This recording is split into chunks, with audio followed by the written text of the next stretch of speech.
اعوذ باللہ من الشیطان الرجیم بسم اللہ الرحمن الرحیم اللہم صلی علی سیدنا و مولانا محمد النبی الامی وعلی آلہ وصحبہ وبارک وسلم۔ سیرت لائبریری چینل پر سیرت پوڈ کاسٹ کا سلسلہ جاری ہے۔ پچھلی کچھ ایپیسوڈز میں بہت تفصیلاً ہم نے ذکر کیا ان اصحاب کا، ان خوش نصیب اصحاب کا جو ابتدائی دنوں میں ایمان لائے اور ان پر کس طرح کی تکالیف ہوئیں اور کس طرح سے انہوں نے سب برداشت کیا اور وہ ایمان لے کر آئے۔ اس کے بعد ہم آگے سے سلسلہ آگے بڑھاتے ہیں کہ جب قریش نے یہ دیکھا کہ اسلام تیزی سے بڑھ رہا ہے اور لوگوں کی تعداد میں بھی اضافہ ہو رہا ہے، تو پھر انہوں نے اس کے آگے کیا پلاننگ کی کہ آپ صلی اللہ علیہ وسلم کا وہ راستہ روک سکیں۔ سر بتائیے۔ رسالت میں آپ صلی اللہ علیہ وسلم کا پیغام لوگوں تک پہنچ رہا ہے۔ جو ایمان لے آتا ہے اس تمام سختیوں، تکلیفوں، نقصان، پریشانیوں کے باوجود اس پہ قائم رہتا ہے۔ قریش نے ان کو توڑنے کی پوری کوشش کی۔ لوگ جان سے تو گئے، ایمان سے نہیں گئے۔ ان پہ جو بھی سختی کی گئی، لوہے گرم کر کے جلایا گیا، پتھروں پہ، پہاڑوں پہ لٹا کے کھینچا گیا، ڈریگ کیا گیا، ان کے سینے پہ پتھر رکھ دیے گئے، گردن پہ لوگ پاؤں رکھ کے، ٹانگ رکھ کے کھڑے ہو گئے، but could not win anybody۔ ان کی ون یہ تھی کہ یہ ریناؤنس کر دیتے، ایمان لانے والے ایمان سے پھر جاتے۔ ساری کوششیں کرتے رہے اور ایمان لانے والے اتنا ڈٹے رہے کہ ان کا جان چلی جائے گی، ایمان نہیں جائے گا۔ پھر مکہ سے باہر بھی یہ بات نکلی تو ہم نے ابو ذر غفاری، بڑے اہم صحابی ہیں، ان کا ذکر کیا، اور جب انہوں نے بھی کوشش کی یہ بات کرنے کی تو ان کو بھی مارا پیٹا گیا۔ اور اگر عباس بن عبد المطلب وقت پر نہ آتے اور باقی لوگوں کو نہیں سمجھاتے، یعنی ان کو اپنا ٹریڈ تھریٹنا ہوتا، بزنس تھریٹنا ہوتا، تو شاید ابو ذر غفاری کو اسپیئر بھی نہ کرتے وہ۔ اب یہ سارے طریقے وہ آزما چکے۔ ناؤ دے آر تھنکنگ کہ how to reduce this religion اور how to wipe this out. اب دارالندوہ جو ان کی اسمبلی یا ڈیرا ایک جگہ ہے جہاں پہ یہ سارے لوگ اکٹھے ہوتے ہیں، وہ لوگ اکٹھے ہیں اور انڈر ڈسکشن ہے اسلام اینڈ جناب محمد رسول اللہ صلی اللہ علیہ وسلم۔ اور ان کا پین پوائنٹ کیا ہے کہ ہماری سرداری رسک میں آ گئی ہے، ہمارے غلام ہمارے برابر ہو جائیں گے، ہماری حیثیت کچھ نہیں رہے گی، کالا بھی ہماری طرح ہی ہوگا، ہم عرب کے لوگ اجمی بھی ہمارے برابر ہوں گے، ہم بیت اللہ کے رکھوالے، ہم بیت اللہ کے خدمت گزار، ہم اور باقی لوگوں میں کوئی فرق نہیں ہوگا۔ یہ سارا ان کا سلسلہ یا ان کی پریشانی کی بیسک ریزن ہے۔ ایک شخص جس کا نام نضر بن حارث بن علقمہ، نضر نون دعاد رے، نضر بن حارث بن علقمہ، یہ فزیشین تھا اور بڑا ذہین آدمی تھا اور بڑا وائڈلی ٹریولڈ بھی تھا۔ سو ہی نیو واٹ ٹو سے، واٹ ٹو ڈسکس۔ اس نے ان سب سرداروں سے یہ کہا کہ ہم اپنی ساری کوشش کر چکے، ہم نے مار پیٹ کے دیکھ لیا، لوگوں کو قتل کر کے دیکھ لیا، قید کر کے دیکھ لیا۔ ایک بڑا وہ امپورٹنٹ بات ہے، سہیل بن عمر، ابو عزیز سہیل بن عمر، بنی زہرہ کا سردار، بیٹا ایمان لے آیا، عبداللہ بن سہیل، قید کر دیا اپنے ہی گھر میں۔ سو ان کے لیے مشکل بنی ہوئی ہے۔ ان کے لیے پہلی مشکل کیا بنی ہوئی ہے کہ ان کے غلام ان کے قابو میں نہیں رہے، ان کے بیٹے ان کے سامنے ان کی بات ماننے کو تیار نہیں ہے۔ بات ماننے سے مطلب بتوں کی عبادت کرنے کو تیار نہیں ہے، شرک کرنے کو تیار نہیں ہے۔ آقا اور غلام کو، ابو حذیفہ عتبہ بن ربیعہ کا بیٹا، غلام کو اپنا بیٹا اناؤنس کر دیتے ہیں، متبنا، منہ بولا بیٹا. اور عرب میں ایک مصیبت آئی ہوئی ہے کہ غلام کو کہ غلام کو بیٹے بنا رہے ہیں. یہ کون سا طریقہ ہے؟ دوسری طرف عصبیت بھی ہے، قبائلی عصبیت بھی ہے. یعنی وہ خود تو ناراض ہے، وہ خود تو ناراض ہے، لیکن کسی کو نہیں وہ بات کرنے دے رہا. کیا کسی خود تو وہ ناراض ہے، کوئی اور بات کرتا کہتا میرا پوتا ہے وہ، میرے بیٹے نے بیٹا بنا لیا، سو میرا پوتا ہے وہ. کیونکہ ان کے ہاں زبان، ان کے ہاں قبیلہ، ان کے ہاں روایات اپنی اسی طرح چل رہی ہیں. انٹرفیئر نہیں کرنے دے رہے کسی اور کو نہیں کرنے ہاں، دے کسی رہے، اور آپس میں جی جو مرضی جی کریں. جی اور تیسری وہ پیچ کیا کرتے ہیں کہ جی ہماری یونٹی ختم ہو گئی، ہم تو ایک جان تھے سارے قریش، اب دوستوں سے علیحدہ ہو گئے ہیں.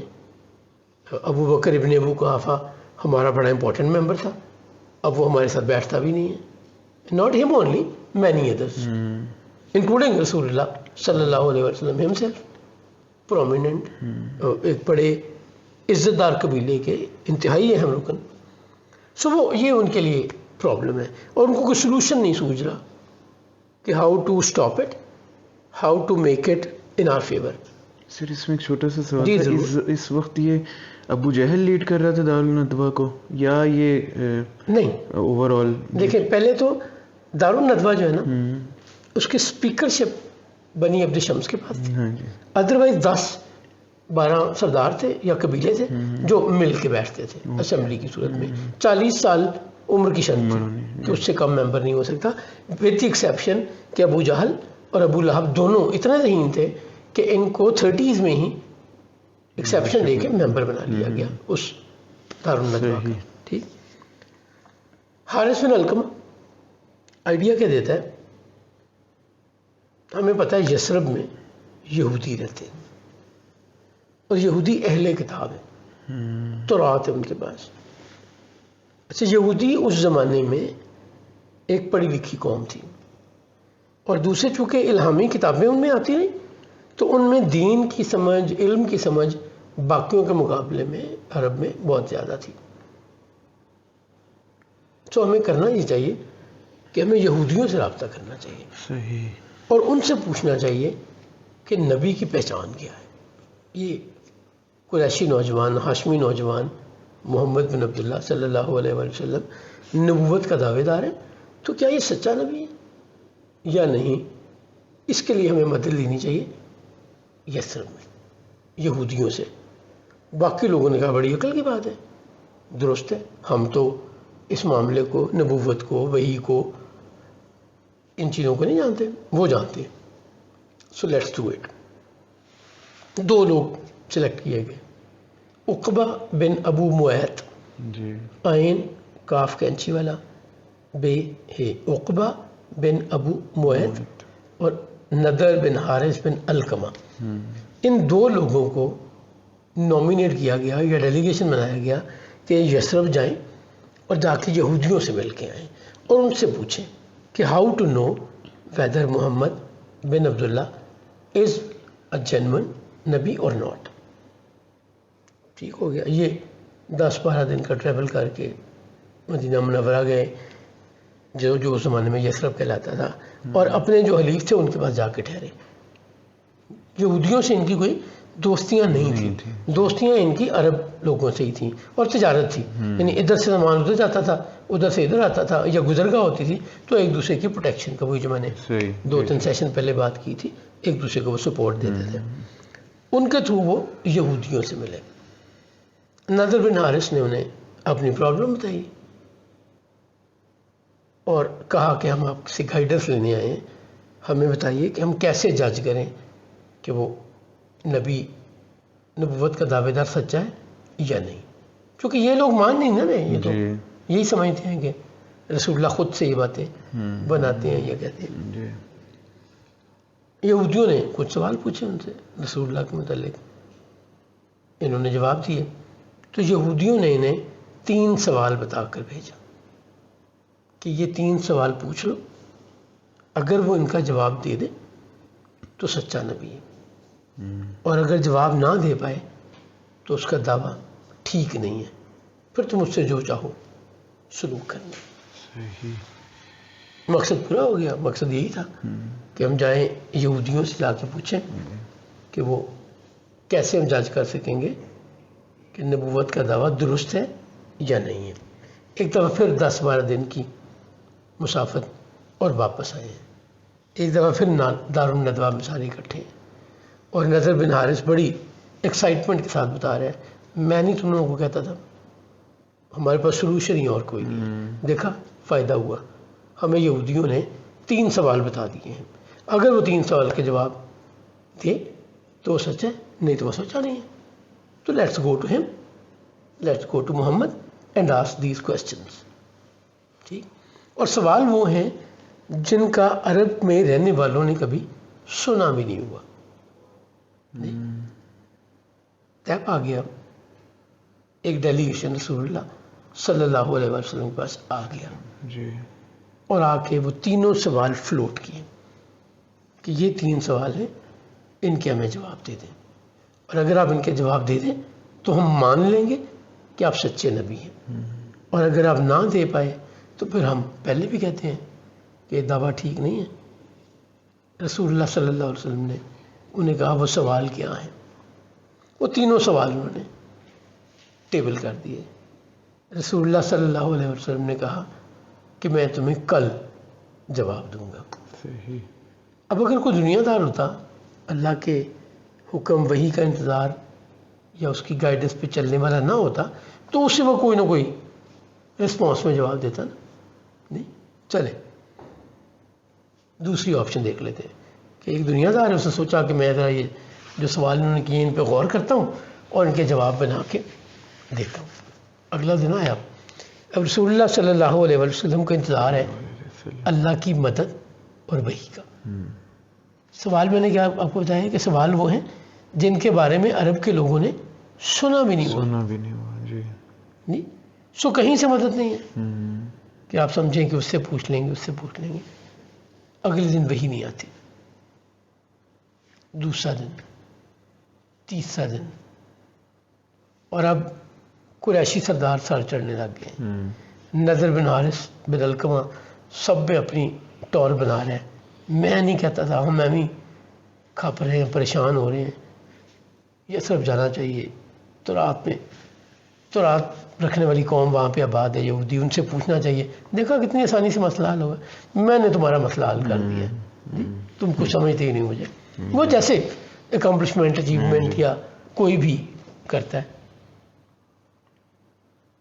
مسلمانوں کو خیال یہ ہے کہ رسول اللہ صلی اللہ علیہ وسلم کے لیے اللہ کی وحی آئے گی، جی۔ وہ جشن منا رہے ہیں، مسلمانوں کو ٹونٹ کر رہے ہیں آتے جاتے۔ کدھر ہے وہ خدا جو وحی بھیجتا ہے؟ کدھر ہے وہ فرشتہ جو حکم لے کے آتا ہے؟ ہم نہیں کہتے تھے کہ یہ ٹھیک نہیں ہے بات، یہ درست نہیں کہتے، شکر ہے ہم نے نہیں دین بنایا، ابھی بھی سمجھ جاؤ، ابھی بھی عقل کر لو، یہ جس کو تم دین سمجھ رہے ہو یہ دین نہیں ہے، یہ جھوٹ ہے، تم سابی ہو گئے ہو، بے دین ہو گئے ہو۔ اب بڑی پریشانی ہے مسلمانوں میں، اور بڑی آسانی اور اچیومنٹ ہے نان بلیورز آف مکہ میں۔ جی 15 دن گزر گئے، اب جو سمجھدار قریشی سردار ہیں وہ یوں دیکھ رہے ہیں کہ یار what is the reason behind کہ محمد از ناٹ ریسپونڈنگ۔ اگر ہی از میکنگ دس ہول کلام اور قرآن ہم سیلف، تو what is he waiting for? اور اگر وہ ویٹ کر رہے ہیں تو یقیناً اللہ کی طرف سے کوئی وحی آتی ہے تو وہ جواب دیتے ہیں۔ نا یہ سوچ ڈیولپ ہونا شروع ہو گئی سمجھدار لوگوں میں کہ اگر خود کلام بناتے ہوں تو اب تک بڑا ٹائم گزر گیا، تو کہیں واقعی وحی آتی تو نہیں ہے، کہیں سچ تو نہیں ہے یہ بات کہ اللہ کا کلام آتا ہے۔ ہمارا وقت مکمل ہو گیا آج کے لیے، تو اسے ہم یہاں روکتے ہیں، انشاءاللہ اگلے سیشن میں انشاءاللہ تعالی اس پہ فردر بات کریں گے۔ انشاءاللہ تعالی ڈسکشن بڑے دلچسپ اس میں داخل ہے، انشاءاللہ تعالی یہاں سے سلسلے کو آگے بڑھائیں گے۔ السلام علیکم ورحمۃ اللہ وبرکاتہ۔